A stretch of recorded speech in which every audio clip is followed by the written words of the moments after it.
దేవుని పరిశుద్ధ నామమునకు మహిమ కలుగునుగాక. కూడిన మీ అందరికి కూడా క్రీస్తు నామములో వందనాలు. అందరికి వందనాలు. హల్లెలూయా. సరే, మంచిది. కొద్ది నిమిషాలు దేవుని వాక్యాన్ని ధ్యానం చేద్దాం. మత్తయి సువార్త 11వ అధ్యాయం 2వ వచనం చదువుదాం.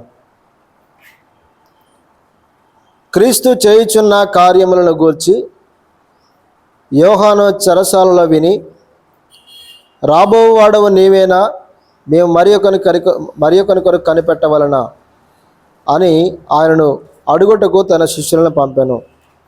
చిన్న మాట ప్రార్థన చేద్దాం, తలలో ఉంచుదాం. పరిశుద్ధుడైన తండ్రి, ప్రేమగల దేవుడా, నీకు వందనాలు ప్రభువా.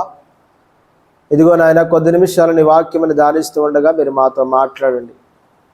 వినగల చెవి, గ్రహించగల హృదయం ప్రతి బిడ్డకు మీరు అనుగ్రహించమని వేడుకుంటున్నాం. పరిశుద్ధాత్ముడా, నీ దాసుడా, నన్ను బలపరచండి. అందరికీ అర్థమయ్యేలాగా విరిచి పంచిపెట్టి కృప దయచేయమని వేడుకుంటున్నాం.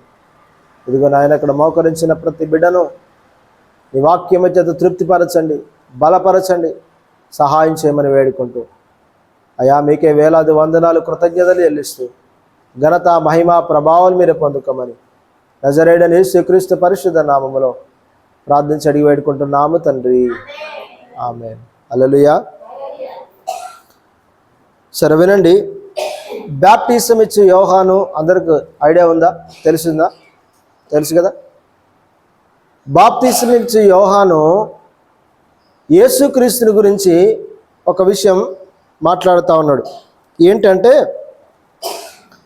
ఆ బ్యాప్టిజం ఇచ్చే యోహాను ఏం చెప్తా ఉన్నాడంటే, అక్కడ చూస్తే క్రీస్తు చేయుచున్న కార్యములను గూర్చి యోహాను చెరసాలలో విని, రాబోవాడు నీవేనా, మేము మరి ఒకని కొరకు కనిపెట్టవలనా అంటున్నాడు.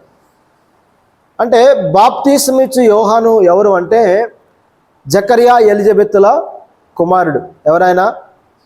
జకరియా ఎలిజబెత్తుల కుమారుడు. ఆయన ఒక దినాన యేసు ప్రభు గురించి పరిచయం చేశాడు. ఏమని పరిచయం చేశాడంటే, ఇదిగో లోక పాపమును మోసుకొని పోవు దేవుని గొర్రె పిల్ల అని యేసుక్రీస్తుని గురించి పరిచయం చేశాడు. యేసుక్రీస్తుకి బాప్తిసం ఇచ్చింది ఎవరంటే, ఈ బాప్తిసం ఇచ్చే యోహానే. అర్థమవుతుందా? యేసుక్రీస్తుకి బాప్తిసం ఇచ్చింది ఎవరు? బాప్తిసం ఇచ్చే యోహానే. ఆయన అంటాడు ఏంటంటే, నేను నీళ్ళలో బాప్తిసం ఇస్తున్నాను, కానీ నా వెనక వస్తున్నవాడు నాకంటే శక్తిమంతుడు, ఆయన మీకు అగ్నిలోను పరిశుద్ధాత్మలోను ఏం చేస్తాడంట? బాప్తిసం ఇస్తాడని చెప్తూ ఉంటాడు. అందుకోసమే ఆ బాప్తిసం ఇచ్చే యోహాను ఆయన దగ్గరికి వచ్చినప్పుడు, యేసు ప్రభు వారు ఆయన దగ్గరికి వచ్చినవాడు అంటాడు, అయ్యా నేను నీ చేత బాప్తిసం పొందవలసిన వాడను కదా అని. అయ్యా నువ్వేంటి అంటే, నీతి యావత్తు ఇలా నిర్ణయించబడింది కాబట్టి ఇలాగ జరగనియండి అని చెప్పేసి బాప్తిసం ఇచ్చే యోహాను అంటూ ఉంటాడు. సరే, మంచిది. ఇక్కడ చూడండి, ఇక్కడ ఇట్లాంటి మాటలు పలికిన, యేసుక్రీస్తు గురించి గొప్పగా చెప్పిన బాప్తిసం ఇచ్చే యోహాను, యేసుక్రీస్తు గురించి గొప్పగా పరిచయం చేసిన యోహాను ఇప్పుడు ఏమని పడుతున్నాడంటే, అభ్యంతర పడుతున్నాడంట. ఎందుకు అభ్యంతర పడుతున్నాడు? అమ్మ ఇటు చూడాలి నా వైపు. ఎందుకు అభ్యంతర పడుతున్నాడంటే, వినండి. బాప్తిసం ఇచ్చే యోహాను ఒకప్పుడు యేసు ప్రభు వారికి బాప్తిసం ఇచ్చాడు, కానీ ఇప్పుడు ఆయన చెరసాలలో వేయబడ్డాడు. ఎక్కడ వేయబడ్డాడు? ఎందుకు చెరసాలలో వేయబడ్డాడు? ఎందుకు చెరసాలలో వేయబడ్డాడు? చూడండి ఒకసారి. మత్తయి సువార్త 14వ అధ్యాయం 3వ వచనంలో ఒక మాట మనం చూస్తే, మొదటి వచనం చదువుదాం. మత్తయి సువార్త 14వ అధ్యాయం 1వ వచనం.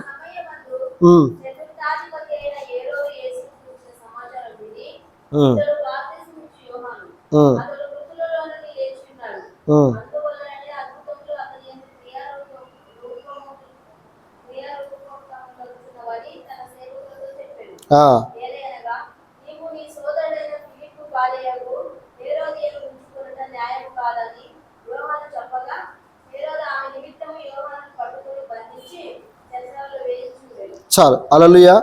ఇక్కడ మనం చూస్తే ఏం జరుగుతుందంటే, యేసు ప్రభు చేస్తున్న కార్యాల గురించి హేరోదు విని ఏమనుకున్నాడంట, బాప్తిసం ఇచ్చే యోహాను చనిపోయి మృతులలో లేచాడు అనుకుంటున్నాడట. ఇక్కడ చూడండి, అక్కడ ఏమంటున్నాడంటే, ఇతడు బాప్తిసం ఇచ్చే యోహాను, అతడు మృతులలో లేచి ఉన్నాడు, అందువలననే అద్భుతములు అతని యందు క్రియారూపములగుచున్నవని తన సేవకులతో చెప్పాను. హల్లెలూయా. వింటున్నారా? యేసును గురించిన సమాచారం విన్నాడు. ఎవరు విన్నాడు? హేరోదు రాజు విన్నాడు. యేసుని గురించి సమాచారం విని ఏమనుకుంటున్నాడు? యేసు ప్రభువారు అనేకమైన అద్భుతాలు చేస్తున్నాడు, యేసు ప్రభువారు అనేకమైన కార్యాలు చేస్తున్నాడు. ఈ కార్యాలు చేస్తున్న యేసుక్రీస్తుని గురించి విని ఏమనుకుంటున్నాడంటే ఇతడు బాప్తీసం ఇచ్చి యోహాను అనుకుంటున్నాడు. అర్థమవుతుందా? ఎవరు అనుకుంటున్నాడు? బాప్తీసం ఇచ్చి యోహాను అనుకుంటున్నాడు. ఎందుకు అనుకుంటున్నాడంటే అతడు మృతులలో నుండి లేచాడు అనుకుంటున్నాడు. ఎందుకు మృతులలో నుండి లేచాడు అనుకుంటున్నాడంటే ఆల్రెడీ చనిపోయాడు కాబట్టి, చంపబడ్డాడు కాబట్టి. ఎందుకు చంపబడ్డాడు బాప్తీసం ఇచ్చి యోహాను? ఎందుకు చంపబడ్డాడు అంటే అక్కడ చెప్తున్నాడు చూడండి.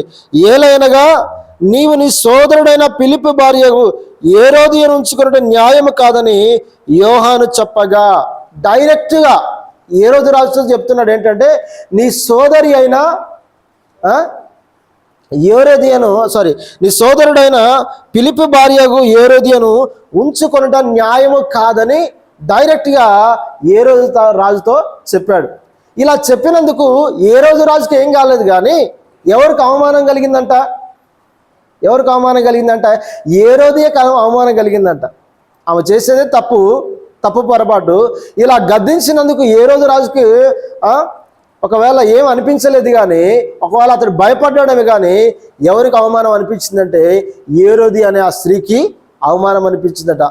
ఆమెను బట్టి ఏం చేశాడు చూడండి, అక్కడ అంటాడు నీ సోదరుడైన ఫిలిప్పు భార్యకు హేరోదియను ఉంచుకుంటే న్యాయము కాదని యోహాను చెప్పగా హేరోదు ఆమె నిమిత్తము, ఎవరి నిమిత్తము? ఆయన నిమిత్తం కాదు. ఆయన అన్నందుకు ఆయన ఒకవేళ కోప్పడలేదేమో, కానీ ఎవరి నిమిత్తం అంట? ఆమె నిమిత్తము. హల్లెలూయా. కూర్చోండి.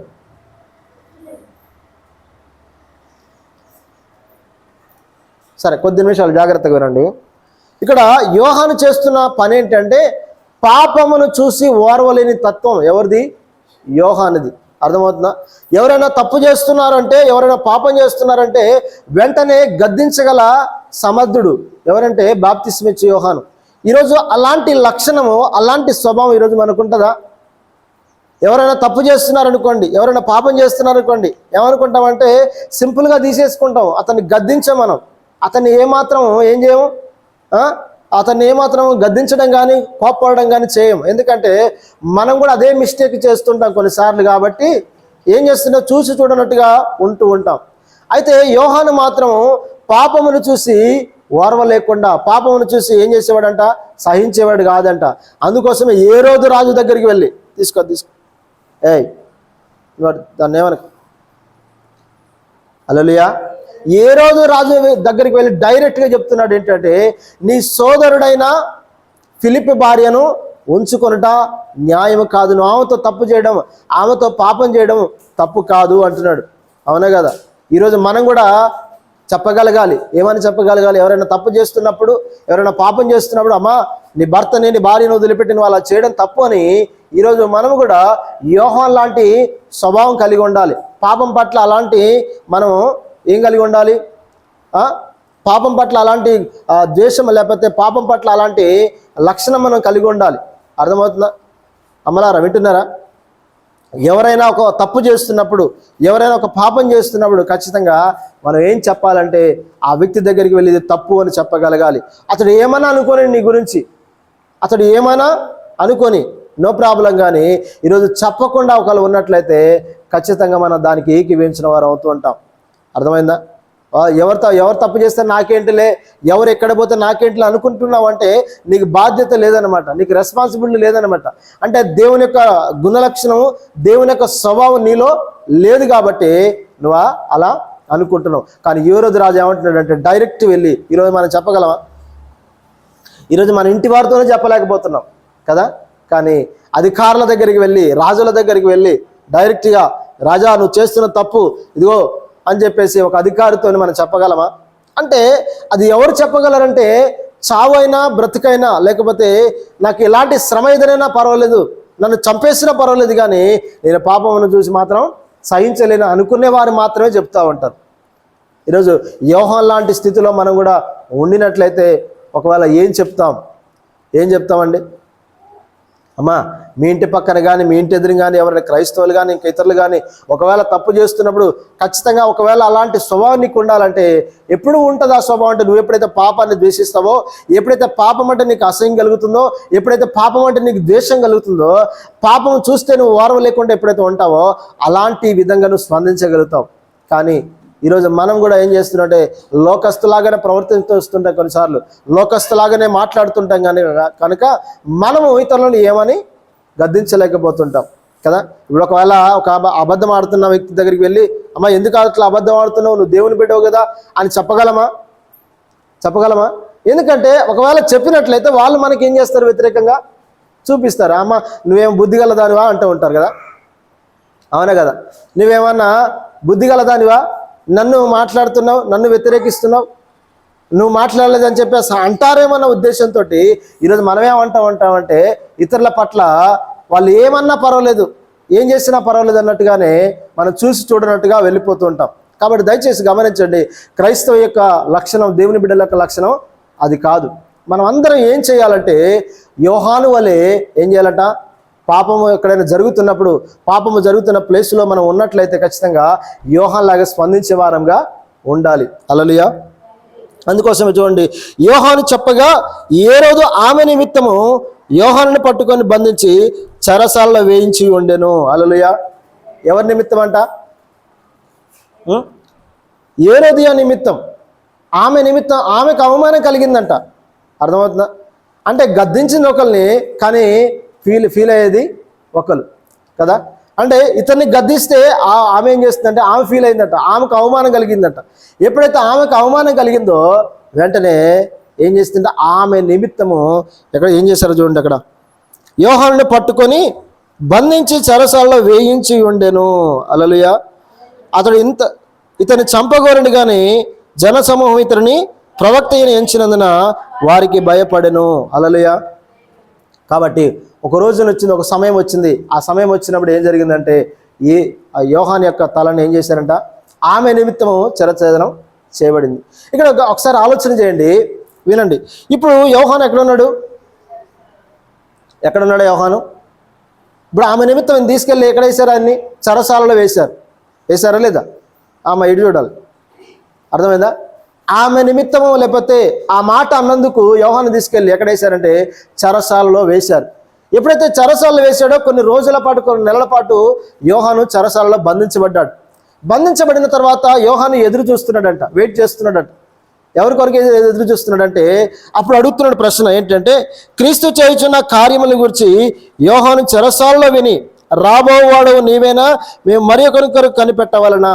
అంటే యోహాను చెరసాలలో ఉన్నాడు, చెరసాలలో బంధించబడ్డాడు. అయితే ఆయన ఏమంటున్నాడంటే యేసుప్రభు అనేక రకాల అద్భుతాలు చేస్తున్నాడు బయట. అర్థమవుతుందా? కుంటి వారిని స్వస్థపరుస్తున్నాడు, పక్షవాయు గల వారిని బాగు చేస్తున్నాడు, గురుడి వారికి కన్నులు ఇస్తున్నాడు, ఈ రకంగా అనేకమైన దయ్యాలు వెళ్ళగొడుతున్నాడు. ఈ విధంగా అనేకమైన కార్యాలు యేసుప్రభు చేస్తున్నప్పుడు యోహాను చెరసాలలో విని యేసుప్రభు వారి గురించి విన్నాడు. విన్న తర్వాత ఒక ప్రశ్న అడుగుతున్నాడు. ఏమని ప్రశ్న అడుగుతున్నాడంటే, రాబోవాడు నీవేనా, మేము మరి ఒకరి కొరకు కనిపెట్టవలనా? ఎందుకు ఈ ప్రశ్న అడుగుతున్నాడు యోహాను? యేసుక్రీస్తు అంత గొప్పగా పరిచయం చేశాడు కదా, లోక పాపమును మోసుకోవును పోవు దేవుని గొర్రె పిల్ల అని చెప్పేసి పరిచయం చేసిన వ్యక్తి, యేసు ప్రభు గారికి బాప్తిసం ఇచ్చిన వ్యక్తి, అంత గొప్పగా యేసుక్రీస్తు గురించి చెప్పిన ఆ వ్యక్తి ఇప్పుడు ఏం చేస్తున్నాడంటే చెరసాలలో పడిన తర్వాత యేసుక్రీస్తు గురించి ఒక ప్రశ్న అడుగుతున్నాడు. అసలు నువ్వు రాబోవాడవు నీవేనా, మేము మరి ఒకరికి కనిపెట్టవలన? ఎందుకు అంటున్నాడు ఆ మాట అంటే అర్థం చేసుకోండి. ఇశ్రాయేలీల యొక్క పరిస్థితి ఏంటంటే వాళ్ళు మెస్సయ్య కొరకు ఎదురు చూస్తుంటారు.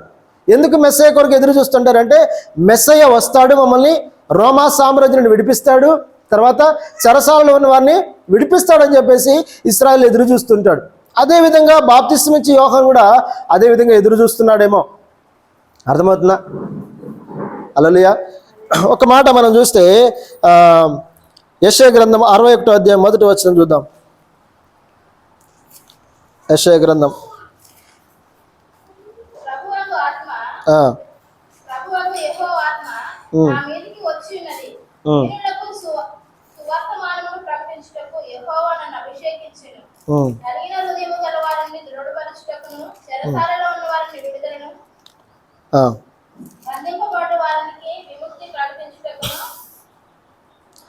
సరే చూడండి, ప్రభువుగా యెహోవాతో నా మీదకి వచ్చినది, దీనులకు సువార్తమానం ప్రకటించుటకు యెహోవా నన్ను అభిషేకించెను, నలిగిన హృదయం గలవారిని దృఢపరచుటకును, చెరలోనున్న వారికి విడుదలను, బంధింపబడిన వారికి విముక్తిని ప్రకటించుటకును, యెహోవా హితవసరము మన దేవుని ప్రతిదండన దినమున ప్రకటించుటకును.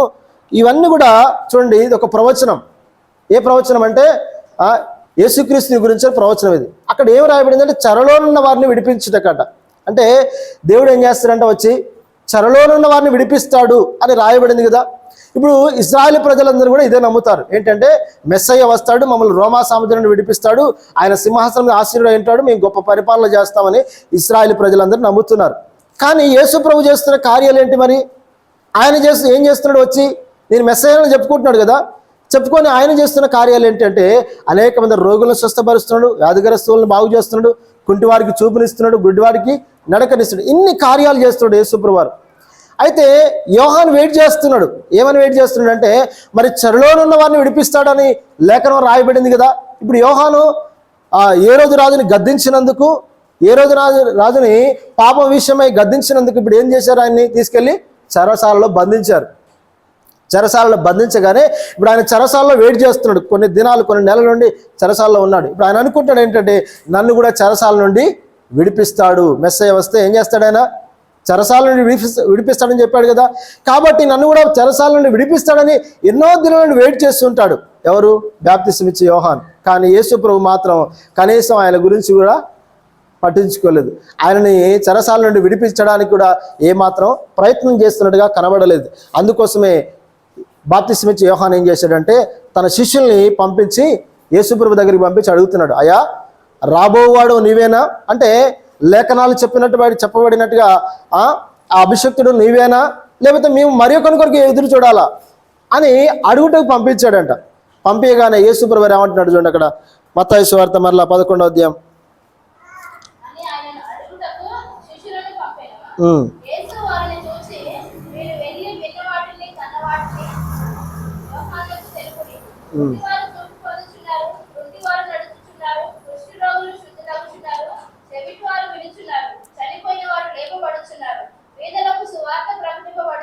చాలు, హల్లెలూయా.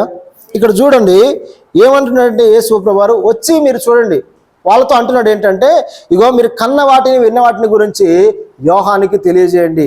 ఏంటంటే గురుడివారు చూపు పొందుతున్నారు, కుంటివారు నడుస్తున్నారు, చనిపోయిన వారు లేపబడుతున్నారు, బీదలకి స్వార్థ ప్రకటించబడుతుంది. కాబట్టి అక్కడ ఏమంటాడంటే నా విషయమే అభ్యంతరపడని వాడు ధన్యుడు అంటాడు. అంటే మెస్సయ్య వచ్చి ఏం చేస్తాడని రాయబడిందంటే ఇక్కడ చూస్తే ఒకసారి యెషయా గ్రంథం 35 5 నుండి 6 వచనాల్లో ఒక మాట చూద్దాం. యెషయా గ్రంథం 35వ అధ్యాయం చూడండి 5వ వచనం. గుడ్డివారు కన్నులు తెరవబడును, చెవిటివారు చెవులు విప్పబడును, కుంటివాడు దుప్పివలే గంతులు వేయును, మూగవారి నాలుక పాడును. హల్లెలూయా. అంటే ఈ ప్రవచనం ఖచ్చితంగా జరుగుతుంది. ఎవరి పట్ల జరుగుతుంది? యేసు ప్రభు వారి పట్ల జరుగుతుంది. యేసు ప్రభు వారు అనేక మందిని ఏం చేస్తున్నాడు? ఆయన స్వస్థపరుస్తున్నాడు. కాబట్టి యోహాన్ని చెప్పండి, ఏమి అభ్యంతర పడొద్దని చెప్పండి, ఆ రాబోవాడను నేనే, కాబట్టి నా విషయమే మీరు ఏమి అభ్యంతర పడొద్దు. ఎందుకు అభ్యంతర పడ్డాడంటే ఒకసారి ఆలోచన చేయండి. ఈరోజు మన పరిస్థితి కూడా ఇలానే ఉంది. ఏంటంటే మొదటగా మనం యేసుక్రీస్తునందు విశ్వాసం ఉంచినప్పుడు ఆయన ఎంతగానో ప్రేమిస్తూ ఉంటాం, ఎంతగానో ఆరాధిస్తూ ఉంటాం, ఎంతగానో అన్ని రకాలుగా యేసయ్య అంటే నాకు చాలా ప్రాణం అని చెప్తూ ఉంటాం. యేసు ప్రభు వరకు ఏదైనా చేయడానికి మనం ఇష్టపడుతుంటాం. కానీ కొన్ని శ్రమలు ఎక్కువ కాగానే, సమస్యలు ఎక్కువ కాగానే ఆ సమస్యల నుండి మనం విడిపించబడకపోవడం వల్ల కొన్నిసార్లు ఏం జరుగుతుందంటే యేసు ప్రభువుని ప్రశ్నించే పరిస్థితులు వస్తాయి. అసలు దేవుడు నన్ను చూస్తున్నాడా? ఇంతగా నేను బాధపడుతున్నాను, ఇంతగా నేను శ్రమ పడుతున్నాను, ఇన్ని రకాలుగా నాకు ఇబ్బంది కలుగుతుంది, యేసు ప్రభువు ఎందుకు నన్ను విడిపించట్లేదు, దేవుడు ఉన్నాడా లేడా అని కొన్ని ప్రశ్నలు మనకి వస్తూ ఉంటాయి. అర్థమవుతుందా?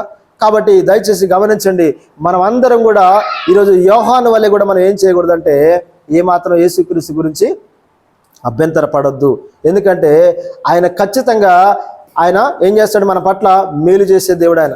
కాబట్టి ఈరోజు మనం చాలాసార్లు ఇలానే ప్రవర్తిస్తుంటాం. ఈరోజు ఎవరైనా కావచ్చు, ఎంత గొప్ప భక్తులైనా కొన్నిసార్లు కఠినమైన పరిస్థితి వచ్చినప్పుడు, ఏమీ చేయలేని పరిస్థితులు వచ్చినప్పుడు, అర్థమవుతుందా?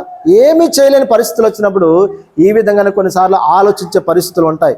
అయితే ఈ మాటలు చెప్పగానే యోహాన్ నిజంగా విని ఉంటాడు. విని ఉండి నిజంగా మెస్సయ్య ఈయనే అని అనుకుంటూ ఉంటాడు. కాబట్టి దయచేసి గమనించండి ప్రియదేని బిడ్డారా, మనందరి జీవితాల్లో కొన్నిసార్లు ఏం కలుగుతుంటాయి? కొన్నిసార్లు ఆశీర్వాదాలు వచ్చే పరిస్థితులు ఉంటాయి, కొన్నిసార్లు శ్రమలు వచ్చే పరిస్థితులు ఉంటాయి. అంటే దేవుడు అంట మన జీవితంలో ఏమి ఏర్పాటు చేశాడంట?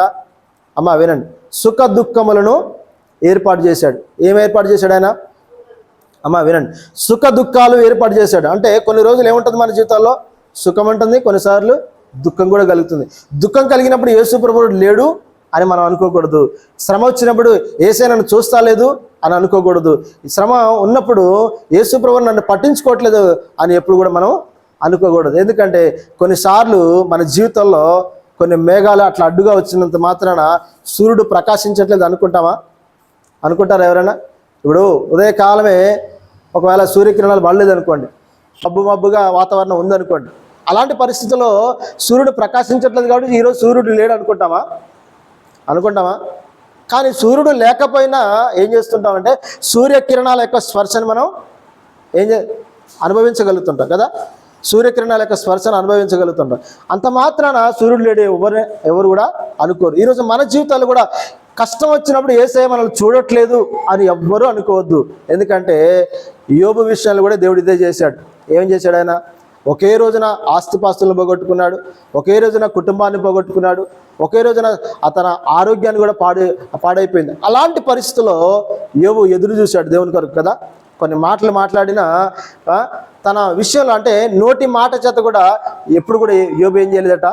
దేవుణ్ణి అమ్మ ఇటు చూడండి, వినాలి. నోటి మాట చేత కూడా యోబు అంట ఏ పాపమో చేయలేదు. మరి అట్లా అని చెప్పేసి యోబుని దేవుడు చూస్తా లేదా? ఖచ్చితంగా ఆయన ప్రతి పరిస్థితిని చూస్తున్నాడు, ప్రతి స్థితిని చూస్తున్నాడు ఆయన. ఈరోజు మన జీవితాల్లో కూడా ప్రతి స్థితిని చూస్తాడు ఆయన. నువ్వు ఏ సమస్యతో ఉన్నావు, ఎలాంటి ఇబ్బందుల్లో ఉన్నావో, ఎలాంటి కష్టాలు ఉన్నావో అన్నీ చూస్తున్నాడు. కానీ ఈరోజు యేసుప్రభువారు మనల్ని గమనిస్తూ ఉంటాడు. ఎంతవరకు నా పట్ల విశ్వాసం కలిగి ఉంటుంది, ఎంతవరకు నా పట్ల ఈమె ఇంకా ఆసక్తి కలిగి ఉంటుందని యేసుప్రభువారు ఎదురు చూస్తూ ఉంటాడు. యోబు విషయంలో కూడా అదే జరిగింది కదా. యోబుని చివరికి ఏం చేశాడు? దేవుడు రెండంతలుగా ఆశీర్వదించాడు. హల్లెలూయా. కాబట్టి ఈరోజు మనం కూడా ఏం చేయకూడదంటే యోహాను వలె యేసుక్రీస్తు విషయమై అభ్యంతరపడదు. ఎప్పుడైతే ఆ మాట చెప్పాడో వెంటనే యోహాను మెస్సయ్య గురించి విన్న తర్వాత ఆయనే మెస్సయ్య అని అనుకున్నాడు. ఇంకా కిందికి చూద్దాం, కొన్ని వచనాలు చూద్దాం. 11వ అధ్యాయం మనం చూద్దాం, 7వ వచనం.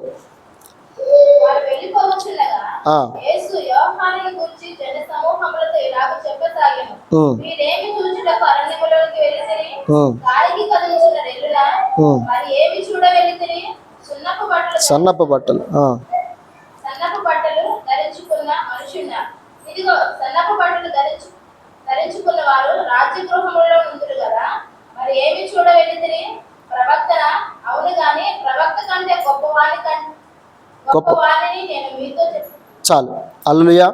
ఇక్కడ చూడండి అమ్మ, వినండి అందరు. ఏంటంటే ఇప్పుడు ఎప్పుడైతే యేసుప్రభు యోహాను శిష్యులు యేసుప్రభు దగ్గరికి వచ్చి అడిగారో వాళ్ళకి చెప్పాడు, మీరు వెళ్ళి యోహానికి చెప్పండి, కన్నవాటిని విన్నవాటిని మీరు అన్నీ కూడా చెప్పండి. చెప్పిన తర్వాత వాళ్ళు వెళ్ళిపోయిన తర్వాత యేసుప్రభు వారు ఏం చేస్తున్నాడంటే అక్కడున్న జన సమూహాలందరితో మాట్లాడుతున్నాడు. ఎవరి గురించి మాట్లాడుతున్నాడు అంటే యోహాను గురించి మాట్లాడుతున్నాడు. ఏమని మాట్లాడుతున్నాడంటే ఇక్కడ చూడండి, వారు వెళ్ళిపోతుండగా యేసు యోహాను గురించి జన సమూహాలతో ఇలాగూ చెప్పాను, మీరు ఏమి చూచుటకు అరణ్యమునకు వెళ్ళారు అంటే అక్కడ ఉన్న ప్రజలందరూ కూడా ఆల్రెడీ యోహాన్ని చూసిన వారు ఉంటారు కొంతమంది. మరి ఎందుకు యోహాను అరణ్యం వెళ్ళినప్పుడు ఏం చూసుటకు వెళ్ళారంటే గాలికి కదులుచున్న రెలున, లేకపోతే సన్నపు బట్టలు ధరించుకున్న వ్యక్తిన, ఎవరిని చూడడానికి వెళ్ళారు? ఒకవేళ సన్నపు బట్టలు ధరించుకునే వారు ఎక్కడ ఉంటారట? రాజగృహాల్లో ఉంటారు. అంటే దీని అర్థం ఏంటంటే యోహాను యొక్క విశ్వాసం కానీ ఆయనకి స్థితి కానీ ఎలాంటిదంటే ఎటు పడితే అటు గాలికి చెదిరిపోయే రెల్లు లాంటి వాడు కాదు యోహాను. అర్థమవుతుందా? రెల్లు లాంటి వ్యక్తి కాదు ఆయన. ఎందుకంటే గమనించండి, ఆయన మండుచు ప్రకాశించిన దీపమని దేవుడు అతని గురించి చెప్పాడు. అదేవిధంగా ఒక రాజు దగ్గరికి వెళ్ళి తన పాపముని గురించి హెచ్చరించిన వాడు. కాబట్టి యోహాను ఎలాంటి వాడుగా కాడంటే కదిలే రెల్లు లాంటి వాడు కాడు. అంటే ఇప్పుడు ఒక గాలి వచ్చింది అనుకోండి, రెల్లు ఏమైపోతుంది? ఇటు నుంచి గాలి వస్తే రెల్లు ఇటు పోతుంది, అటు నుంచి గాలి వస్తే ఇటు పడుతుంది. ఈరోజు మన జీవితాలు కూడా చాలాసార్లు ఎలా ఉంటామంటే మనుషులు కల్పించే పద్ధతులు కానీ మనుషులు కల్పించే వాటికి కానీ ఈరోజు ఈజీగా పడిపోతుంటాం. కొన్నిసార్లు మన ఆధ్యాత్మిక జీవితంలో ఎలా పడిపోతుంటారు, ఈజీగా పడిపోతుంటాం. దీనికి ఒక ఉదాహరణ మనం చూస్తే బైబిల్లో ఎఫెసీయులకు రాసిన పత్రిక 4వ అధ్యాయం 14 నుండి 15 వచనాలు చూడండి ఒకసారి. ఎఫెసీయులకు రాసిన పత్రిక అందువలన మనం ఇక మీదట పసిపిల్లలమై ఉండి మనుషుల మాయోపాయముల చేత వంచనతోనూ తప్పు మార్గమునకు లాగు కుయుక్తితోనూ గాలికి కొట్టుకుపోకుండానట్లు కల్పింపబడిన ప్రతి ఉపదేశమునికి ఇటు అటు కొట్టుకొని పోవచ్చు, అల్లచేత ఎగరగొట్టబడిన వారమైనట్లు ఉండక. ఇక్కడ మనం చూస్తే ఇక్కడ ఏమంటాడంటే, అందువల్ల మనం ఇక పసిపిల్లలమై ఉండి మనుషుల మాయోపాయోపాల చేత వంచనతోనూ తప్పు మార్గమునకు లాగు కుయుక్తితోనూ మనం ఏం చేయకూడదట, గాలికి కొట్టుకొని పోయేవారంగా ఉండకూడదు. అర్థమవుతుందా? ఈ లోకంలో తప్పు ఉపదేశాలు ఎన్నో వస్తుంటాయి, తప్పుడు బోధలు ఎన్నో వస్తుంటాయి. ఏ బోధకు పడితే ఆ బోధకు మనం ఏం చేయకూడదట, వెళ్ళిపోకూడదంట. ఉదాహరణకి ఇప్పుడు కొన్ని అద్భుతాలు ఆశ్చర్యకార్యాలు జరుగుతున్నాయని కానీ అక్కడ ఎవరో ప్రవచనం చెప్తున్నారని కానీ ఇక్కడ ఎవరో ప్రవచనం చెప్తున్నారని కానీ మనం వెళ్ళకూడదు. అక్కడ ఉన్నవన్నీ చెప్తున్నారట, మనం అక్కడికి వెళ్తామని చెప్పేసి అనగానే ఎవరు చెప్పిన ఉపదేశానికి మనం ఏం చేయకూడదట, అటు గాలికి రెల్లు ఎట్లయితే వెళ్ళిపోతున్నాయో, ఎటు గాలిస్తే అటు వెళ్ళిపోయినట్టుగా ఈరోజు మన జీవితాల్లో కూడా దేనికి పడితే దానికి మనం ఏం చేయకూడదట, వెళ్ళిపోకూడదు. అంటే ఇక్కడ చూడండి, అక్కడ అంటాడు చూడండి, కింది వచ్చిన మనం చూస్తే, ప్రేమ కలిగి సత్యము చెప్పుచు క్రీస్తు వలె ఉండుటకు మనం అన్ని విషయములో ఎదుగుదుము. మన యొక్క గురి ఏంటంట, ప్రేమ కలిగి సత్యము చెప్పుచు మనం ఎలా ఉండాలంట, క్రీస్తు వలె ఎదగాలంట. అంటే మనందరికీ గురి ఏంటంటే క్రీస్తు స్వారూప్యంలోనికి మనం మార్చబడాలి. అందుకోసమే యోహాను గురించి అంటాడు ఏంటంటే, ఆయన గాలికి ఎగిరే రెల్లు కాదు ఆయన. తర్వాత సన్నపు బట్టలు ధరించుకొని రాజగృహాల్లో ఉండే వ్యక్తి కానే కాదు ఆయన.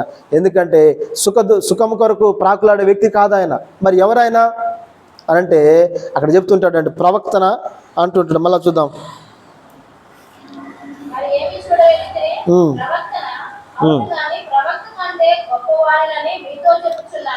ఇదిగో నేను నా దూతను నీకు ముందుగా పంపుచున్నాను, అతడు నీ ముందర నీ మార్గము సిద్ధపరచును అని ఎవరిని గురించి రాయబడినో అతడే ఈ యోహాను. చాలు, హల్లెలూయా. ఇక్కడ మనం చూస్తే ఇక్కడ ఏం జరుగుతుందంటే యేసు ప్రభువు చెప్తున్నాడు, మరి ఎవరిని చూడవెళ్ళారు ప్రవక్తన అంటే, ప్రవక్త కంటే గొప్పవాడంట. ఎవరైనా బాప్టిసం ఇచ్చే ఎవరు, ప్రవక్త కంటే గొప్పవాడు. ఎందుకంటే ప్రవక్త కంటే ఎందుకు గొప్పవాడు ఆయన, ఎందుకు గొప్పవాడు అంటే ఎంతోమంది గొప్ప ప్రవక్తలు ఉన్నారు బైబిల్లో. ఇర్మియా కావచ్చు, యెషయా కావచ్చు, ఇలా ఎందరో ప్రవక్తలు ఉన్నారు. వారందరికంటే యోహాను ఎందుకు గొప్పవాడు, ఎందుకు గొప్పవాడు అంటే అర్థం చేసుకోండి, డైరెక్ట్గా యేసుక్రీస్తుకి మార్గాన్ని సిద్ధపరచడానికి వచ్చిన వాడే ఈ యోహాను. అర్థమవుతుందా? వారికంటే ఎందుకు గొప్పవాడంటే డైరెక్ట్ యేసుక్రీస్తు యొక్క మార్గాన్ని సిద్ధపరచడానికి వచ్చాడు. కాబట్టి ప్రవక్తలందరికంటే కూడా ఎవరు గొప్ప, బాప్టిసం ఇచ్చి యోహాను గొప్ప. చూడండి, యేసు ప్రభువు అక్కడ ఉన్న ప్రజలకి చెప్తున్నాడు, యోహాను గాలికి కదిలే రెల్లి లాంటి వాడు కాదు, లేకపోతే సన్నపు బట్టలు ధరించుకుని రాజగృహాల్లో ఉండేవాడు కాదు.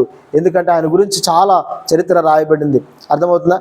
ఇక ఇలా చెప్పుకుంటూ పోయిన తర్వాత ఒక విషయం చెప్తూ ఉంటాడు. ఏంటంటే చూడండి, అక్కడ 11వ వచనం, 11 స్త్రీలు కనిన వారిలో బాప్తిసం ఇచ్చే యోహాను కంటే గొప్పవాడు పుట్టలేదని నిశ్చయముగా మీతో చెప్పుచున్నాను. ఆయనను పరలోక రాజ్యంలో అల్పుడైన వాడు అతని కంటే గొప్పవాడు. అర్థమవుతుందా అమ్మా? స్త్రీలు కనిన వారిలో బాప్తిసం ఇచ్చే యోహాను కంటే గొప్పవాడు లేడంట. వినాలి, ఇటు చూడాలి మీరు అందరు.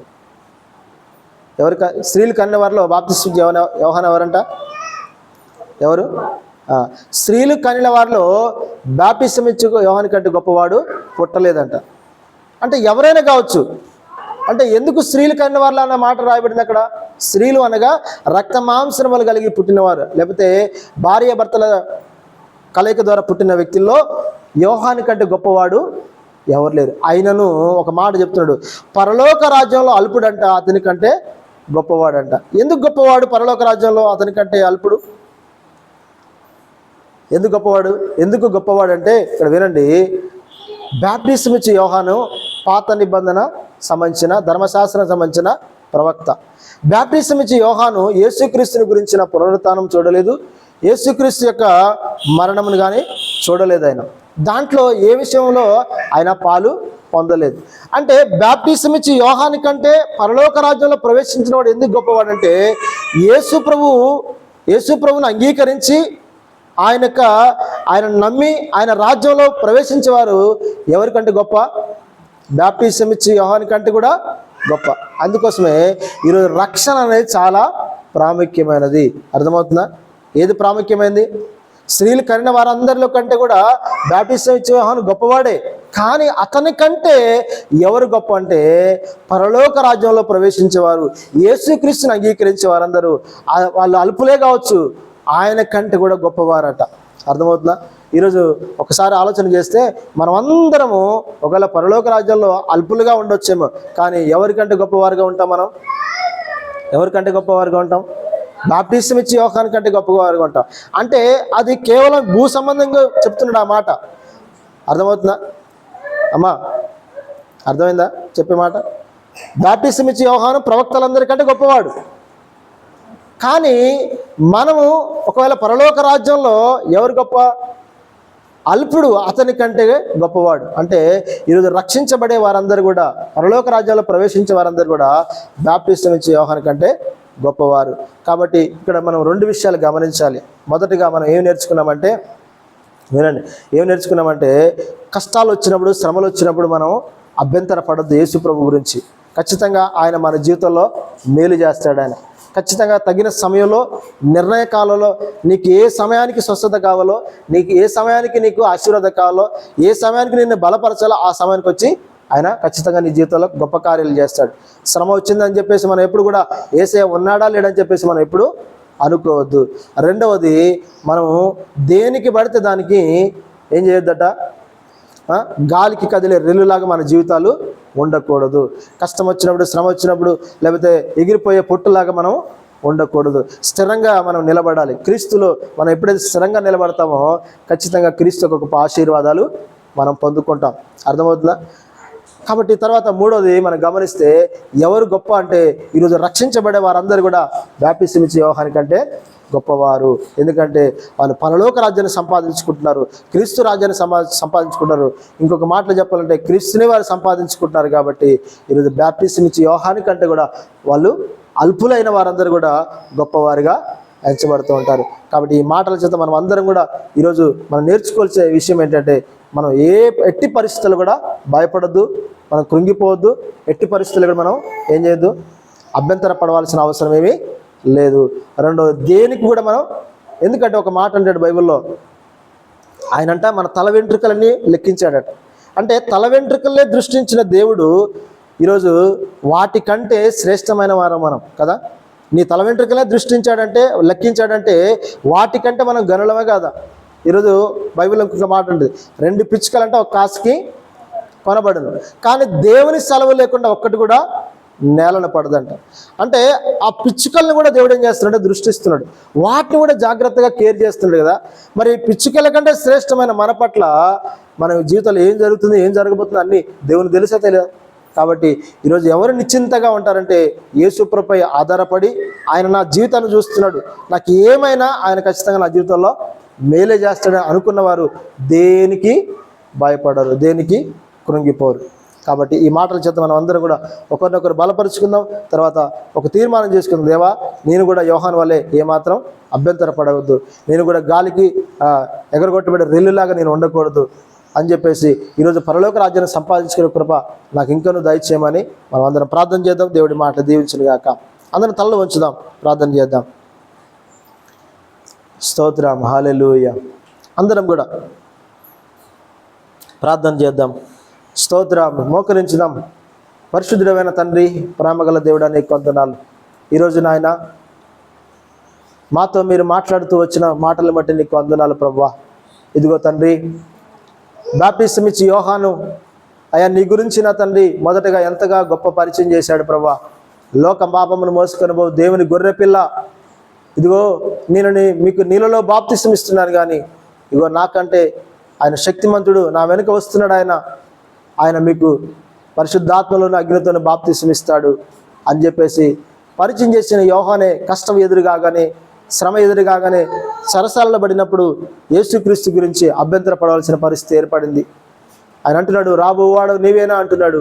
ఈరోజు మన జీవితాలు కూడా ఆదిమ లేకపోతే ప్రారంభ దినాల్లో యేసు పట్ల ఎంతో ఆసక్తిని చూపిస్తుంటాం, ఎంతో భక్తి చూపిస్తూ ఉంటాం, ఎంతగానో యేసయ్య అంటే ప్రాణములు చెప్తుంటాం. కష్టాలు ఎదురుగానే, శ్రమలు ఎదురుగానే మన జీవితాల్లో ప్రశ్నలు ఎదురవుతుంటాయి.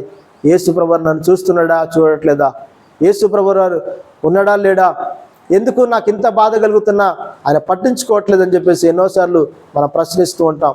కాబట్టి ప్రియ దేవుని బిడ్డలారా, దయచేసి యేసు ప్రభువు అంటున్నాడు, ఏమంటున్నాడంటే నా విషయమై అభ్యంతర పడని వాడు ధన్యుడు. కాబట్టి ప్రియ దేవుని బిడ్డలారా, ఆయన మనందరినీ చూస్తున్నాడు. నిన్ను వదిలిపెట్టాడు ఆయన. నిన్ను ఏ మాత్రం కూడా ఆయన విడిచిపెట్టే దేవుడు కాదు. తను ఆశ్రయించి వారి ఎడల ఆయన ఖచ్చితంగా మేలు చేసే దేవుడు అయి ఉన్నాడు. కాబట్టి ఒకవేళ కష్టం ఎదురైనా, శ్రమ ఎదురైనా, చెరసాల ఎదురైనా దేవుడు నిన్ను విడిపించడానికి సిద్ధంగా ఉన్నాడు. ఈరోజు చెరసాల అనగా ఆయన ఈ లోక సంబంధించిన చెరసాల నుండి విడిపించడానికి రాలేదు, కానీ బంధకాల్లో నుండి విడిపించడానికి వచ్చాడు ఆయన. శ్రమ అనేక రకాల సాతానిక కబంధ హస్తాల నుండి నేను విడిపించడానికి వచ్చాడు. కాబట్టి ఖచ్చితంగా దేవుడు నిన్ను విడిపిస్తాడు. అయితే ఆయన కొరకు ఎదురు చూడు, ఆయన కొరకు నిరీక్షణ కలిగి ఉండు, ఆయన సన్నిధిలో ప్రార్థన చేస్తూ ఉండు. ప్రియ దేవుని బిడ్డలారా, అదేవిధంగా ఈరోజు మనం అందరం కూడా స్థిరత్వం కలిగిన, స్థిర విశ్వాసం కలిగిన వారుగా మనం ఉండాలి. గాలి వలె, గాలికి ఎట్లయితే రెల్లు ఎగిరిపడుతుందో మన జీవితాల్లో దేనికి పడితే దాన్ని మనం ఎగిరిపడే వారంగా ఉండకూడదు. కాబట్టి ప్రియ దేవుని బిడ్డలారా, గమనించండి. ఎందుకంటే బాప్టిసం ఇచ్చే యోహాను ఆయన ఈ లోకంలో స్త్రీలు కనిన వారిలో గొప్పవాడు కావచ్చేమో, కానీ ఈరోజు పరలోక రాజ్యంలో ఉండేవాడు అల్పుడైనా కావచ్చు, అతని కంటే గొప్పవాడని దేవుని వాక్యం సెలవిస్తుంది. ఈరోజు మనం అందరం కూడా చాలా ధన్యులం. ఎందుకంటే రక్షణను సంపాదించుకున్నాం, క్రీస్తులో మనం ఉన్నాం, పరలోక రాజ్యాన్ని సంపాదించుకున్నాం. కాబట్టి ఆ రాజ్యం కొరకు మనం కడవరకు మనం విశ్వాసం కలిగి ఉందాం. ఆఖరి వరకు, యేసే వచ్చేంత వరకు, మనం వెళ్ళేంత వరకు యేసు పట్ల విశ్వాసం ఉంచుదాం. ఏమాత్రం మన జీవితంలో అవిశ్వాసం కానీ అల్ప విశ్వాసాన్ని రానికుండా చూసుకుందాం. అందరం ప్రార్థన చేద్దాం. పరిశుద్ధుడా, నీకే స్తోత్రము నాయన. ప్రేమగల దేవుడా, నీకు వందనాలు. ఈ వాక్యము చేత నన్ను బలపరచండి తండ్రి. ఈ వాక్యము చేత ప్రభు నన్ను సరిచేయండి ప్రభు నాయన. అవునయ్య, ఎన్నోసార్లు ప్రభు నాయన మాకు ఎదురవుతున్న కష్టాల్లో, మాకు ఎదురవుతున్న శ్రమల్లో యేసయ్యా ఎందుకు ఇలా జరుగుతుంది, మాకు ఎందుకు ఇలా నువ్వు చూస్తున్నావో చూడట్లేదని చెప్పేసి ఎన్నోసార్లు ప్రశ్నించాం తండ్రి. ఎన్నోసార్లు కృంగిపోయాము ప్రభా, ఎన్నోసార్లు నిన్ను బాధ పెట్టాం ప్రభా మా మాటల చేత. దయతో మమ్మల్ని క్షమించిన ఆయన, దయతో మమ్మల్ని